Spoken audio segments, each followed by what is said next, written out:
Jenny and Jake were in school. We had to have somebody to help watch them during the summer. So we interviewed Nanny. Had a great interview with her. During the conversation, we found out that she's a vegan. And of course, the ones that know me will know that I'm a big hunter, pretty carnivorous, and like to grill and cook. And as she was walking out and had just left, I turned to Nancy and I said, well, I'll have that vegan stuff set by the end of the summer. Just joking around, I was going to get that fixed.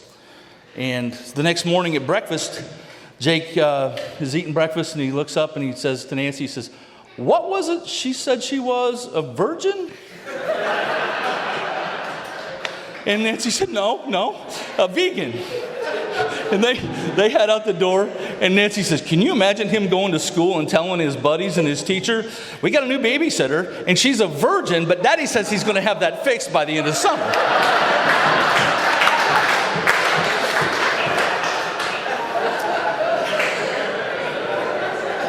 So, what does that tell us about Jake? I really don't know, but that was too good a story not to work in. So, that's how that went. When we were younger, you started off with a look you gave. I spread over and over among us. When we were younger.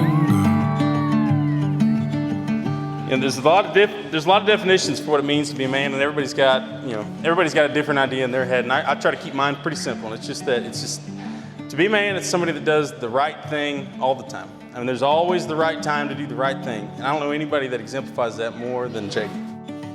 Alyssa, I'm speechless looking at how much you have grown and how far you have come.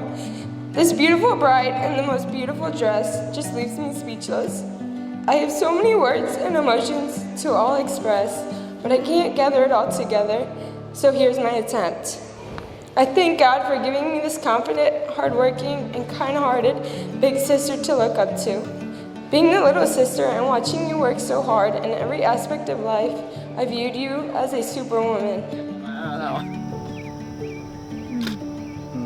That's good. That's the flavor. But the simplest way to sum up how I feel about our friendship is that I'm a much better man for knowing him. And I've said it before to other people, but when I grow up, I want to be like Jake Homer. And I don't know when that'll be, but one day. And I can always trust him because he's an engineer.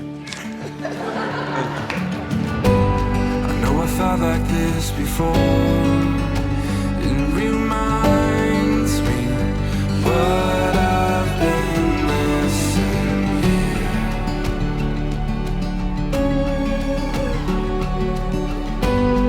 Every memory, every moment, you reminding what I've been missing here.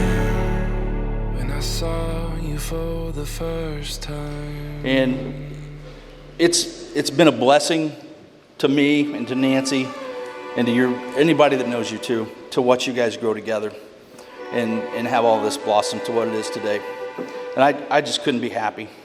I want you to keep encouraging him if he doubts, because he's going to, right? Because he does hard things. Marriage is hard, right? The 2 hardest years in a marriage, what are they? The first year, right? Because it's new and everything. The second hardest year in marriage is whatever year you're in right now, because you have to work at it all the time. It's not a done thing. It takes a lot of work. It takes a lot of maintenance. It takes a lot of care. You have to nurture it, and you guys will, and you'll conquer it. You bring out the best in Jake, and as parents, Nancy and I, it's wonderful to see how happy he is with you, and this day is the culmination in the last 8 years that you guys have been on this journey. And we feel like we've been a part of it with you, and we're just so happy that this is where it's at and where it launches from here. Welcome to the family. Let's have a toast. Raise a glass. As a parent, You want the best for your child. Luckily, Jake found the best in Alyssa. We love you both dearly. Join me and raise a glass to Jake and Alyssa. I know it felt like this before.